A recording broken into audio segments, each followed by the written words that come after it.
Welcome back to the Daughters of the Moon podcast. We're grateful you can join us for another week. And we want you to keep doing that in the future. And we're very excited. We have Christopher Penczak. He's a modern witch working in the Temple of Witchcraft tradition and community. He helped co-found as a writer, teacher, and minister. His practices focus on the intersection of love, will, and wisdom as an ethos for today's witch, and focuses upon relationships with the plant realm, the patterns of astrology, traditional occultism, the use of trance in the craft.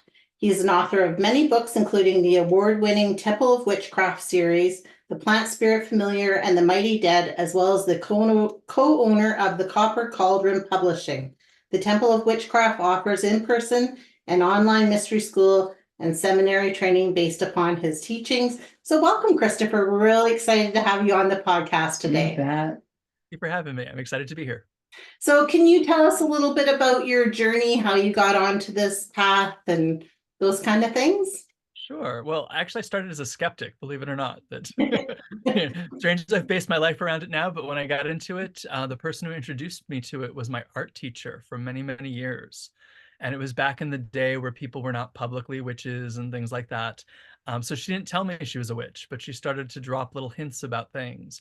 And she waited till I was actually 18 and out of high school to reveal that she was a witch. And although I loved her and I loved what she was showing me, I thought that was crazy. Like, who could be a witch? That just didn't make any sense. It was before all the TV shows and everything was so popular. It was like the late 80s, early 90s. And I thought she joined a cult, so I wanted to rescue her from the cult. And she's like, well, I'm happy to talk to you about this, but here, read this book first so we both can be talking the same language. And I'd read the book and then think that was interesting. And she's like, all right, well, now read this book before you can. And she gave me like a weird range of, the first book was on quantum physics, which I thought had nothing to do with witchcraft. Then one was on Hermetic philosophy. And I thought, well, this is sort of interesting, but not, very archaic. And then she gave me a book on witchcraft. And she said, based on those three, we could now have a conversation. And by the end of the conversation, I realized, she wasn't in a cult. It wasn't anything bad. And I wanted to know more.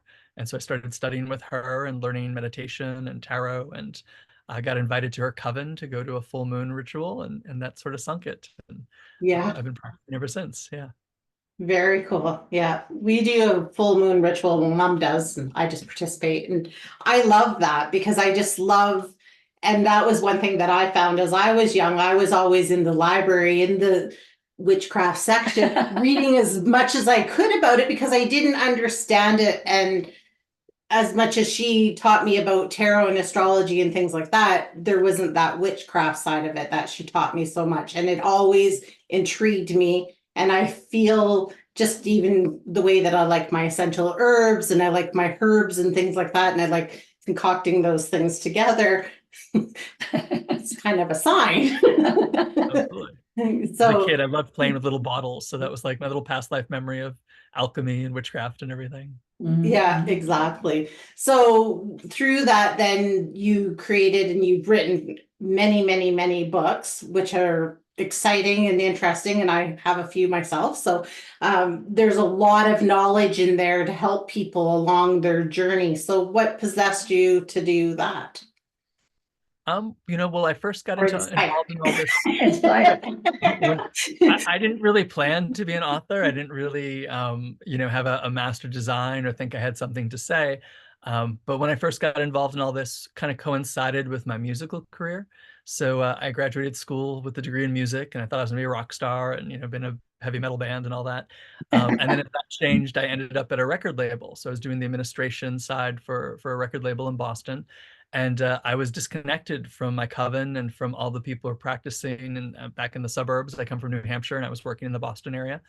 And I found myself kind of sneaking my witchcraft into my breaks and taking walks in the park. And in the music industry, you'd get out of the office and then you'd have to kind of hang around and have to go to a show at that night, at 7 or 8 or 9 at night. And, do the whole kind of music business thing. So I'd find myself wandering the city and kind of trying to incorporate the witchcraft into that.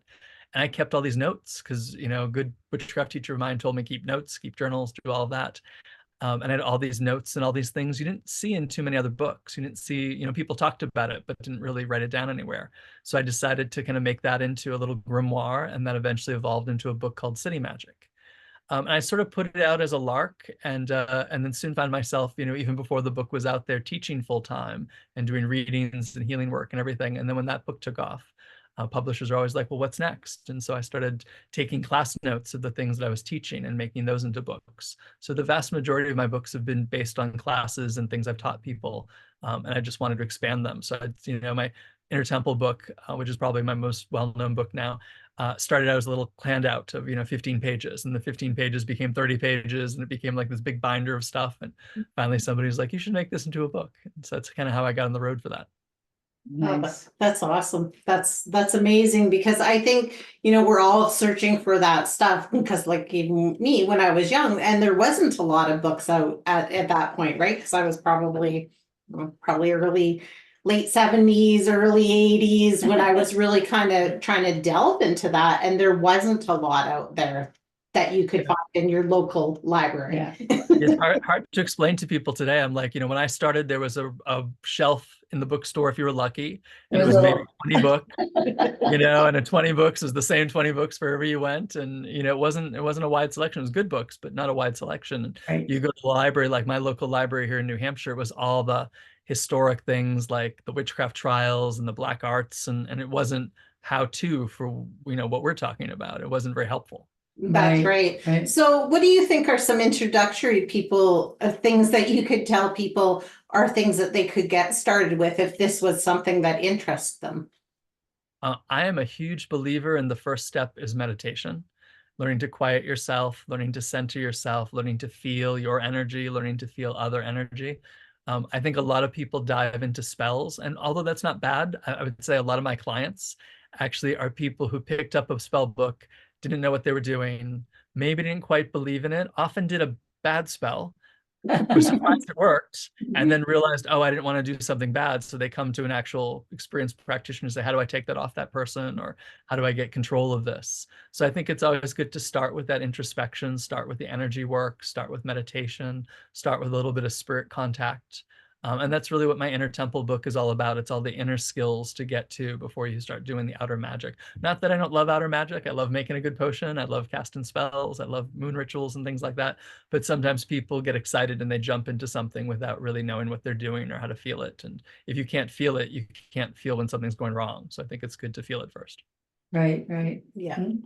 Yeah, I would agree with that, because I don't do a lot of spell work actually, because I don't feel well enough, educated enough with it to do those things. So I'm still trying to learn, although that is the path that I am kind of going down, is that I just, you're looking, and I hear about other people doing stuff, and I'm like, ooh, that sounds cool. So do you think that there's some intention with when you're doing the spell crafting and things like that, as opposed, like, what I mean, like if you call for a white candle and you only have a red candle, is it the intention of Putting the white candle under it? saying the white candle is kind of acting as the red candle, or? I think my opinion of this has changed over the years. I think while intention is the most important thing, I think also follow-up is really important. So sometimes people have really good intentions and they never do anything to follow through with them, so intention's important, but you also have to have that real world action. Mm-hmm. I think when you're starting out and you don't have a lot of inherent conscious connections, it's good to follow tradition as much as you can. So if you don't have a red candle and you can't afford a red candle and there's no red candle, a white candle is better than no candle. But at the same time, sometimes people, particularly in the modern social media kind of world that we're living in right now, think, oh, it doesn't matter what candle you have. Oh, it doesn't matter what herb you have. And I think those things are important, because I think there's a vibration and vitality in red that's different from green, that's different from blue, that's different from white. I think white's a nice one because it includes all colors, and black is nice because it includes all colors. But sometimes people will say, well, it doesn't matter if I have a red candle, I've got the green candle. I'm like, well, those are two very different vibrations. And I think when you're first starting, you want to go with the flow of the natural forces as much as you can. So if your spell falls more under a red intention, so it's more aggressive, it's more fiery, it's more willful, it's more sexual, whatever the red candle is needed for, it's good to have something that's red. For some people, they might say, well, I can't get the red candle, but I'm going to put it on a red piece of paper. or I'm going to put it next to a red stone. So there's still a way of evoking that vibration. But I am a big believer that things do matter, so if someone says it doesn't matter what color the candle is, well, true, in the sense that, you can paint a picture and just have black, but if you wanted to do a very vivid oil painting, you want good oil paints and you want all the colors and you want to be able to mix them and you want a good brush. And, so I think your tools can be important depending on the type of art you want. But I think just because you don't have the fanciest and all the quote right stuff in front of you doesn't mean you can't do something right now. But I think if you want to grow, like, I think it's great to grow your own herbs. I don't think everybody can grow their own herbs. I think there's a lot of herbs I can't grow in my area, so I've got to order them from someplace. I think some herbs can be good substitutes for other things. Some maybe not so much. If you want to make chicken soup, you need a chicken. If you don't have a chicken, then you need something else and you're making something else. Turkey soup is not chicken soup, although it might be similar. So it depends on what you want to do and what you want to feel and what you want to experience with it. But I think it's good to learn your craft. I look at witchcraft, my background I mentioned before was music. I think I have fun and also frustration, but I have fun teaching people who have like an art background, a music background, a dance background, or even a science background. Because I think if you've studied something intently, it's that same type of study and focus that you bring, or even sports. Sometimes the best witches were athletes, and that's not necessarily my thing, but they know how to do that dedication and that practice and everything. Because I think that level of study and intensity is important to witchcraft. And I think we don't always learn how to do that in our modern culture. So I think if you studied a traditional art, you just kind of apply that to witchcraft. And if you haven't studied an art, well, witchcraft's an art. So you can study it that way too. Sure enough. We have a friend that actually does witchcraft, and she actually conjured up a spell for me one time. And it was amazing. It worked. And I couldn't thank her enough for helping me out with the situation at the time, which really, Kimmy's always been drawn to that. I'm more of a gypsy and such, but I still believe in what you're doing because, yeah, like I said, it really worked well for what she did it for. So I think there's a belief that there's a need for it too, right up there. So. And it can really help if someone doesn't know what they're doing to follow a pattern that's already been established. Like, a lot of my clients have never done magic, and I'll do a Zoom call with them and talk about it. And I'll be like, get this and this and this and mix them together. And there's that going through the process helps it work too, Yeah, absolutely. Yeah, I really like that there's just some ritualistic things with it, right? Where you're calling in your corners and you're like, I think that's what really drew me to it as well, is I've always kind of been fascinated by religion, to be honest. Like when I was young, I'd go to all the different churches because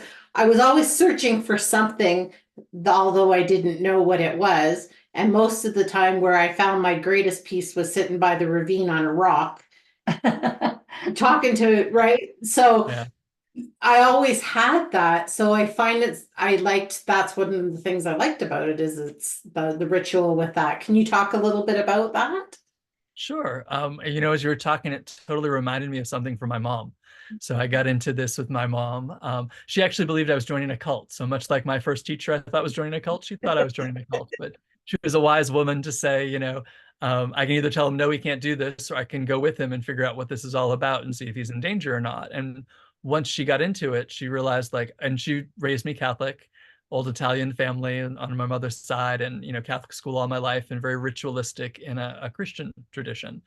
And she had a lot of problems, as a lot of us do, myself included, with the politics of the church and the abuses that have gone on and things like that. So when we were getting into that was when the height of all the sexual abuse stuff was being revealed. So she was very angry at the church, yet still loved God and still loved ritual and still loved spirit. And then as we graduated all of this, she sort of revealed to me that she was only doing it to make sure I was safe and everything, but she really loved it. So we're in our first coven was me, her, and a woman I think of as my spiritual sister and her spiritual daughter. And so she turned to me and said, so, think of it this way. Like, I always wanted to be a priest, she said, but as a woman, she couldn't be a priest. And now you're telling me there's a religion that holds the feminine sacred and sees the divinity as goddess. And I get to make ritual in my kitchen, and I get to make ritual in my backyard, and I get to have a ritual with my plants in my garden, and growing tomatoes and growing vegetables and speaking to the animals when I'm walking in the woods. So I get to be my own priest.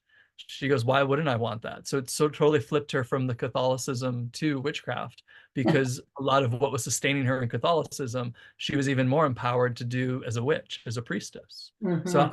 I love the idea that we can all be our own priests and priestesses.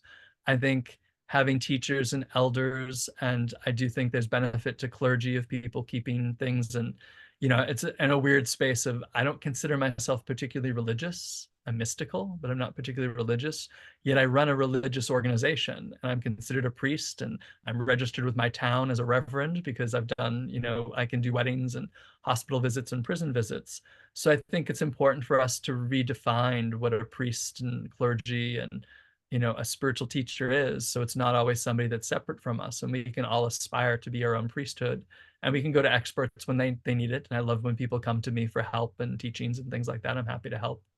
But at the same time, in ancient traditions, you had a household religion, and there was things that the family did together, and there was things you did as an individual, and there was things you did as part of the clergy and came together in a temple with.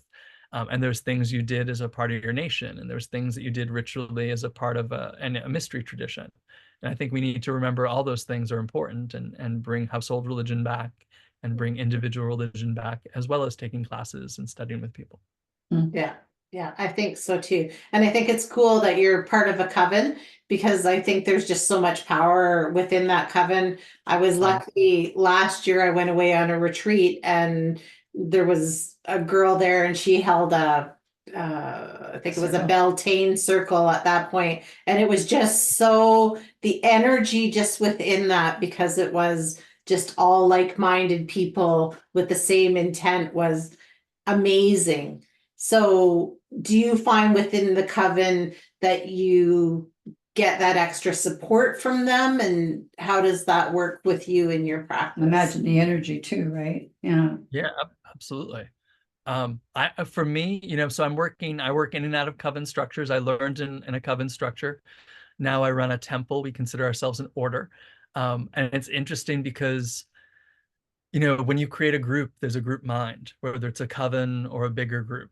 And within that group mind, there's a possibility for a group soul and energy that everybody contributes to. And when we talk about initiations and kind of coming into a practice, they pass a current to you. So there's a greater body of energy, and through it flows something to you and every member of that group, and you both receive it and you support it. So it's a reciprocal relationship. And I think, it's great that you're talking about this, because I think in our modern age, when a lot of people think, oh, you can do whatever you want and you don't really need to join a group, and you don't need to. But I think a lot of people are forgetting the benefit of that, because when people are like-minded, when people are using similar symbols, when people are using similar structures and contribute to that, there's a power behind that. I have some students who are, just individual solitary folk, and they don't necessarily have interest in that.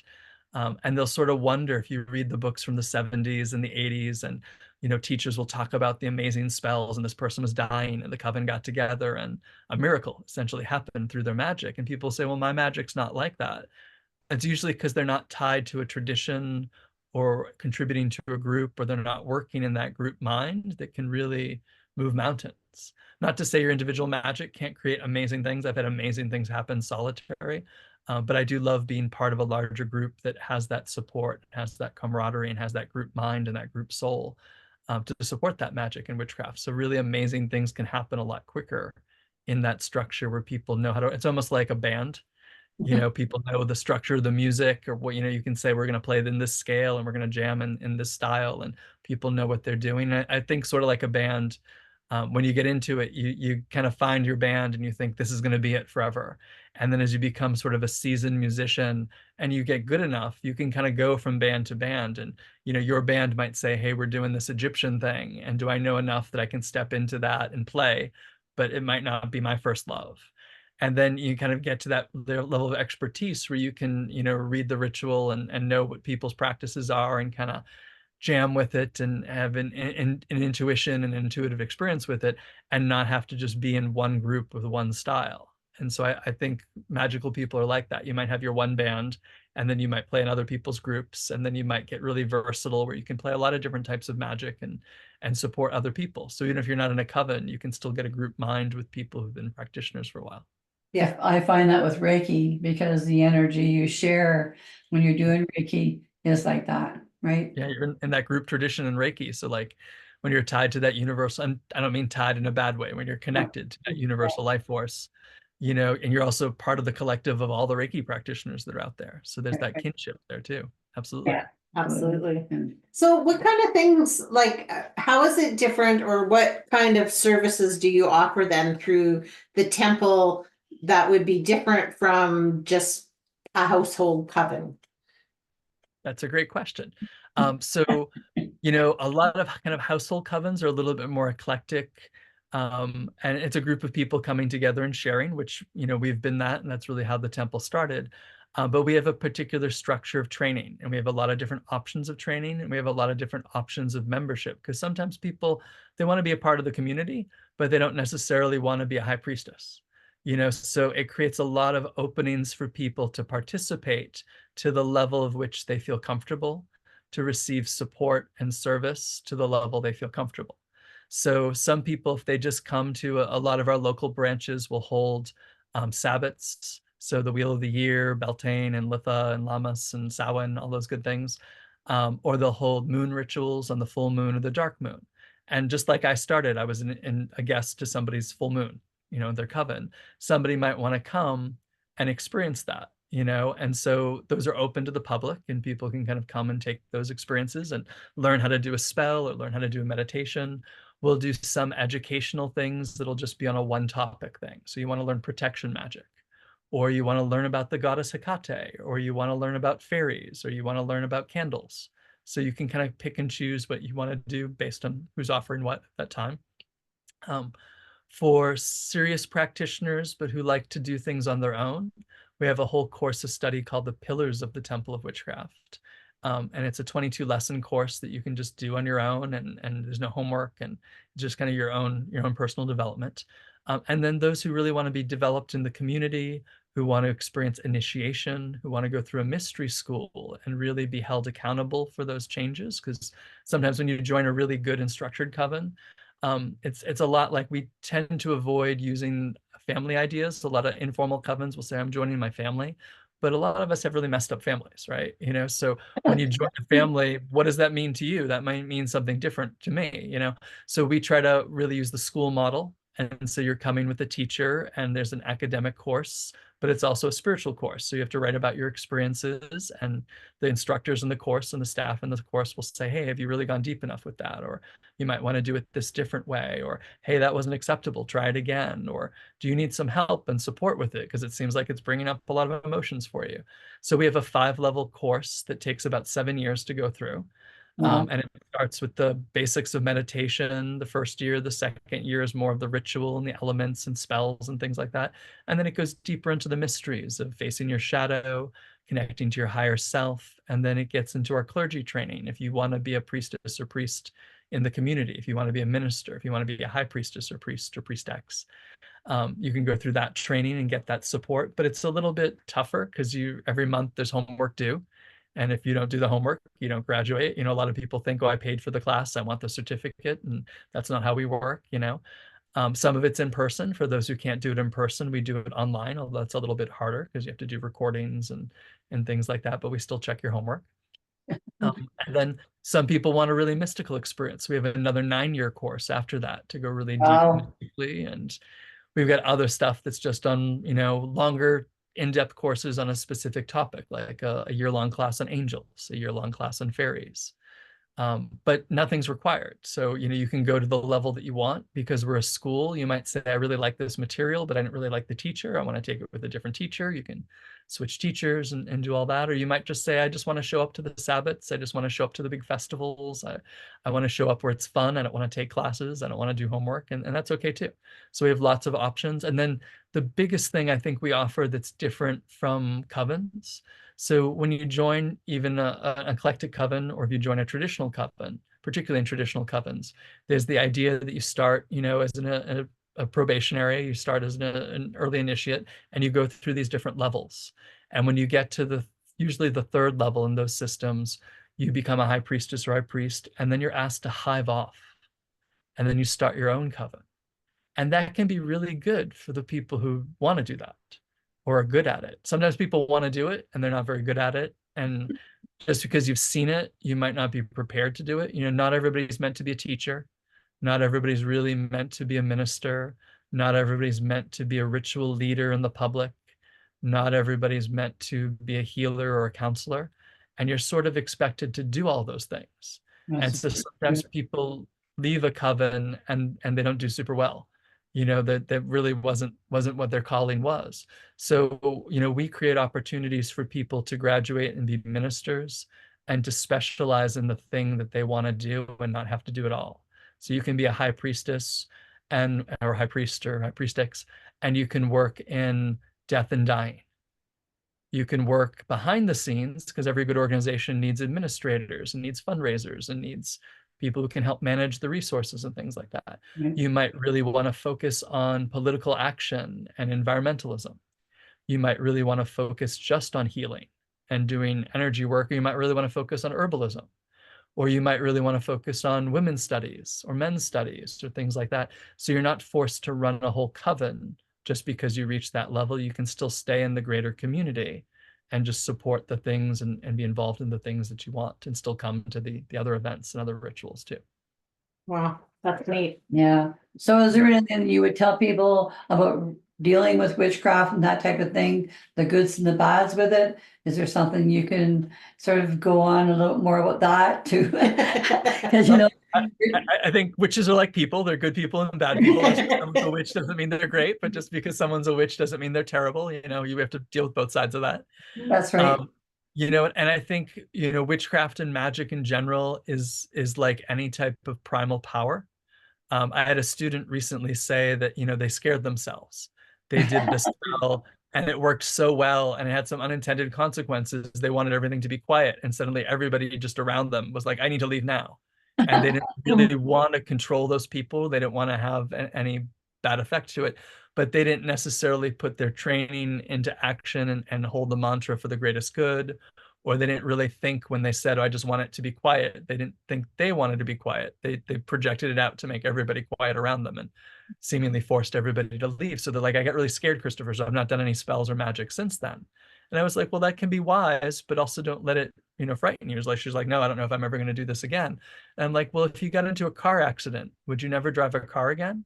She's like, oh, I was in a bad car accident, but I still drive now, but it was tough to get back into it, but I drive now. And I was like, well, it's sort of the same thing. You know, crossing the street when there's cars is dangerous. Driving is dangerous. Electricity in your house is dangerous. You know, there's so many things that are dangerous in this modern world, even more so than witchcraft. Yet we still do them and still operate with those things because they're a part of life. And I think if you're a witch, you feel called to this, magic and witchcraft is a part of life. You just have to kind of have the common sense and learn the common sense because we're not taught it as kids in this world. We're not taught that magic is real.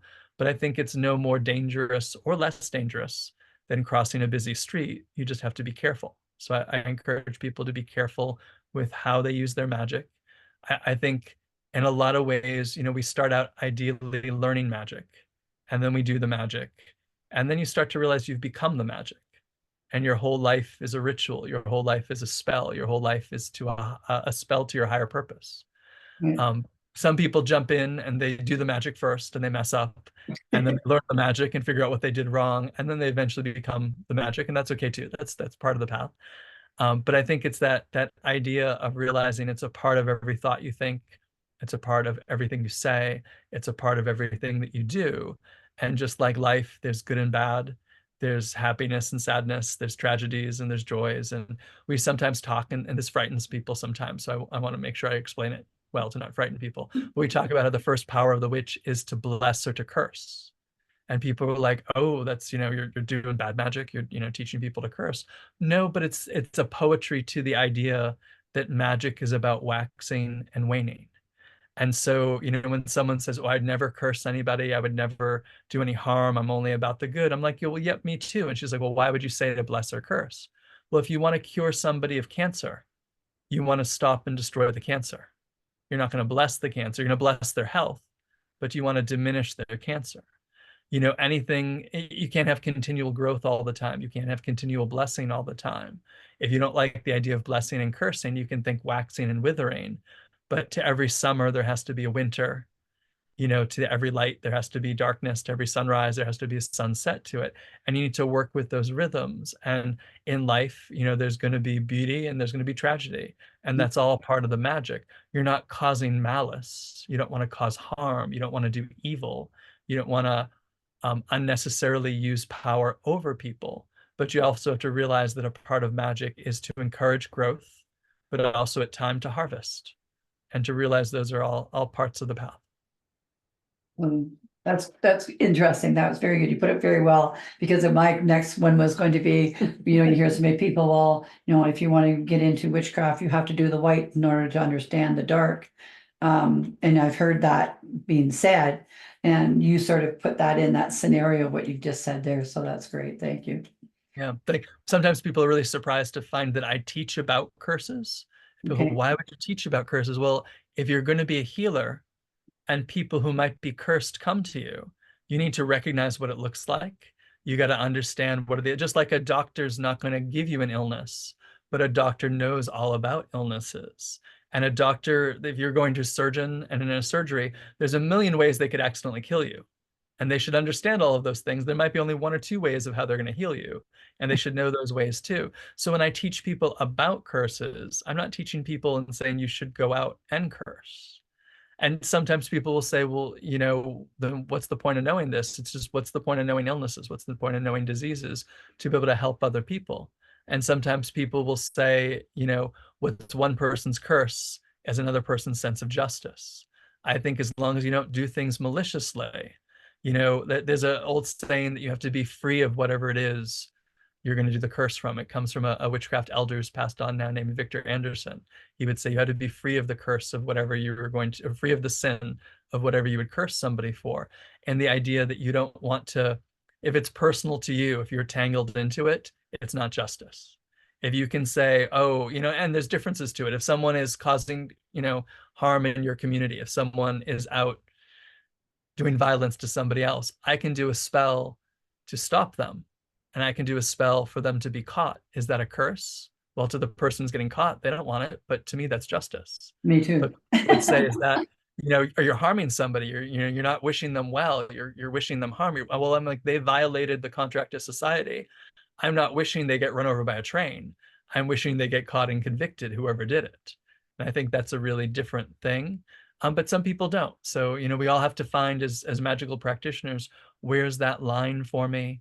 What do I believe in? What am I going to take responsibility for? But I believe you shouldn't do magic for anything you wouldn't do outside of magic. So I don't want to punch people. I don't want to hit people. I don't want to cut people. I don't want to hurt people. So I'm not going to do that with my magic. Right. I might want people to go away. So I might make them go away with it. I think if someone's broken the law, I think if it's a just law, if they've harmed somebody else, not an unjust law, but if it's a just law, and they're still perpetuating harm, I would do magic for them to be caught. I don't think that's a curse. Right. But I think all those play into the aspects of power and ability and when to use it and when not to. And I also realized I don't have to do all these things. It's not my job to make sure every criminal gets caught. It's just if it's something in my community, then I might feel like that's a cause to put my magic behind. Right. Yeah, and that's almost a cause and effect anyways, because even if you're putting that curse on them for them to be caught, I mean, if you do the crime, you might do the time, right? Like, I mean, that's a simple way to say it, but it is a cause and effect. So they're already bringing that onto themselves by doing that. So I think that's a wonderful thing. And I love the way that you put it, because I think that tells people too, right? That, I mean, the whole premises of it is not to do harm to others, but to definitely, create that place where there is justice done. Yeah, we need that. And we know need what we can get with that. We do. And, in the end, I hope particularly for that type of magic, I try not to fixate on the person who I think is responsible, or even if they've been caught and trying to move I will always do the spell for whoever has done the harm, for it to be revealed and for justice to be served. So that way, if I think, someone has done something, but I could be wrong, I'm not the judge of this, but it's putting forth the intention that the crime be resolved, that harm be put away. Not that this is a big thing that happens a lot, but it's just a good example to talk about, because sometimes people think it's only got to be the light or it's only got to be the dark. It's so interesting how things have changed over the years. So when I got into this, we would talk a lot about the Wiccan read and harm none. And when you were brought into this, you were really brought into the idea, if you joined a coven, that you were becoming part of a holy priesthood. And this was a sacred duty. And then as time has gone on, we've focused a little bit more on folk magic, and anybody can do it, which I think is true. But a lot of the idea of the sacredness and the priesthood and the responsibility and the community has kind of gone away from like, oh, you want this, you can do this magic for it. Or this idea, a lot of times it's become more popular these days that to think witchcraft is just of the dark, that it's just of the poisons, that it's just about doing harm. And it's weird how it's changed in just over 30 years, and I don't think either of those things are true. I think you need to understand both sides of it, but I do think it's a holy priesthood. I think it's a holy responsibility. I think of witches as the ancient wise ones and temple keepers, and I think of it as a sacred thing. And sometimes it's sad to think that not everybody's experience brings them into the sacred. So whatever your witchcraft is, I'm about coming into the sacred. Yeah. Cool. Do you think that social media has played a big thing on some of these beliefs that have come about for witchcraft, either in good or bad? Like, do you think? Absolutely, in good and in bad. Absolutely. Yeah. I think it's great that so much is more available. And I think it's great there's so many more voices and diversity of opinions and books and traditions. And with the internet now, there's a level of scholarship and information that just wasn't around in my early days, Yeah. So I think that is beautiful. At the same time, I think social media and the availability of it all has kind of robbed us of context. So before, even if you didn't join a coven or have formal training, you went to the witchcraft shop, you went to the occult shop, and usually the person who owned it was a practitioner, or the person working behind the counter was a practitioner and could give you kind of that solid advice. I'm not against modern metaphysical shops. I think modern metaphysical shops are great, but the bigger, more successful ones often are run by people who don't always know. So if you ask them a question, it's just a product on the shelf because they've got so many things. How could they know everything? It wasn't just a magic shop. And when you look at the social medias and the TikToks and things that are out there, I think some people convey really great, clear, solid information. And I think some people have no grounding whatsoever. And they've taken whatever their opinion is of the moment. And if you don't know better, they present it as fact. And so people sometimes will literally give the exact opposite of a traditional definition of something and say, this is what this herb is used for, this is what this color is used for, this is what this planet is used for in astrology. And if you know and have studied, you're like, that's the exact opposite. But the people who don't know that's become their new baseline. So I think there's a lot of things that are confused and a lot of things that are misunderstood. And I think because you don't have necessarily that magic of stepping into a shop and maybe having your first ceremony there, or being invited to a coven. And I know not everybody can have those connections. So I think it is still great that they can make those things through the internet, and we teach classes online. And, I think there's many ways to learn magic, but I think sometimes it robs us of the context, or it tells people to think that it's easier than it actually is, or it depreciates it. Like, oh, just do this if you're feeling bad, or, they'll simplify things to the point, well, anything is witchcraft. And I think everything is magical. But I had a student once, who was much more in the social media world. And she's like, I watched the sunrise this morning. I did my witchcraft for the day. And I was like, watching a sunrise is really beautiful. And if you made a ritual out of it, that's great. If you put a prayer to it, if you did a incantation, if you lit a candle, yeah, maybe that's witchcraft. But just thinking about witchcraft or watching a video about witchcraft isn't doing witchcraft. So I think sometimes people confuse the watching with the doing. Yeah, I agree. Yeah, I agree. And I think like anything in social media, you do have to study and you do have to do some research, because I don't think everything that's out there, and maybe there's a glimmer of truth in it, but like you said, I don't think it's always the right truth. And, I think social media is a blessing and a curse as well, right? because Yeah. there is a lot of misinformation that gets out there. So do you have a favorite path in your studies and in your practices? Ooh, a favorite path. So I think of the different tacks of witchcraft, the different ways of doing magic as like strands in a braid. And I think Great. they work best when you braid them together. So like in our system and our teachings for the foundational 7-year, 5-level 7-year program, the 5 levels each represent a different type of magic, but they're not exclusive, or it weaves in a lot of different things to it. But the first level we think of as the oracular mysteries, because it's about psychic sight and prophecy, and not so much divination with the tool, but more the inner kind of psychic abilities. So it's about lighting that inner psychic light. And so that's the foundation of all my practices. So if I had a favorite, it would be that. But then the second level is about fertility magic in the sense of creating, not necessarily having babies, but the fertility of art and inspiration. It's the wheel of the year. It's working with herbs and stones and feathers and natural magic, earth, air, fire, and water, even the gods and goddesses as embodiments of nature. And that's still a big part of my practice too. And those are the kind of 2 sides of the foundation. As we go further, the third level is what we consider to be the ecstatic mysteries or the shamanic mysteries. It's a lot of drumming and dancing and working with the spirits and communing in the spirit world. And that's important. The fourth level is really where a lot of my heart is at, but it's where a lot of our students really struggle through the whole year. And when they get to the end of it, they're like, oh, now I get why you wanted us to do that. It's more of the Hermetic mysteries. It's more of the temple traditions. It's like very structured rituals, learning the tree of life and the Kabbalah. It's a lot of information that's very specific.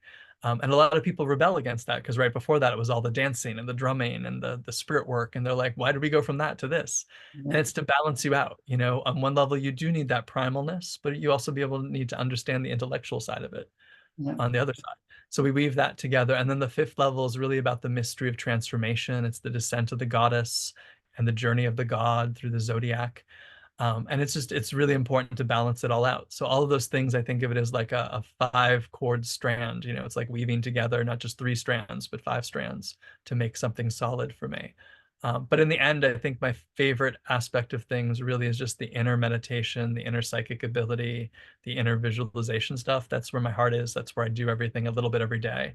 But I still do circles, I still do spells, I still make oils, I still like to burn and make incenses, I still drum, I still dance, I still do Kabbalah stuff, you know, all of that. It's hard to separate it out for me because it's all become one thing for me. Right. But the inner meditation, if I had to pick, is where it's at. Perfect. So if you had to leave one thought with everybody of something that meant a lot for you, what would be that one thought that you would leave with everybody?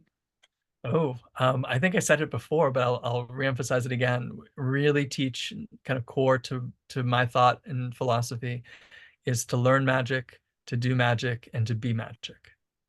Magic is in every thought, every word, every action you take. And don't think of magic as something separate that you only do on the weekends or you only do at night. Once you really live a magical life, I guess is the key of it. Once you live a magical life, you realize everything you do has an aspect of magic and spirituality to it. It's not separate. It's not something you just go to church for. It's a life. Nice. Wonderful. Very nice. Wonderful. And so you teach these courses online as well? We do, yep. We have both in-person teachers, myself included, and I teach mostly the online program that you can find at templeofwitchcraft.org. Okay. And is that how everybody can find you? Is there other ways to find you? Yeah, so the 2 main places you can find me, I do my temple-related community work through templeofwitchcraft.org is where you can find that info. And we have all sorts of social medias for it. And my personal books and classes and things that are not part of the temple or separate from it, you can find at christopherpenczak.com. And I'm on Facebook and Twitter and Instagram and all that, although I'm really horrible at social media, but you can find me there. Like everybody else. Yeah. Yeah. Well, it's been such a pleasure talking to you. You just have so much knowledge. Wow, yes. I think that it's going to give people a really good thing to look at how much we really need to get to the root of these things, to start studying from the beginning, to grow our magic within ourselves, as opposed to just kind of jumping in full force. Saying I know it. Yeah. You know, to have those traditions behind it, to have the knowledge behind it, I think is so important. So I appreciate you sharing that with We sure do. everybody. We sure do. Yeah. Yeah, you bet. Yeah. So much for having me on. I've had a great time today. Did you? We had a good time with you too. Well, we really, really appreciate it. We'd love if you came back sometime and talked about something else of along your journey here, because it's just been amazing. It has, it is. Sounds awesome. Thank you so much. Thank you, thank you. Okay, and everybody else, please follow along next week. We want you to.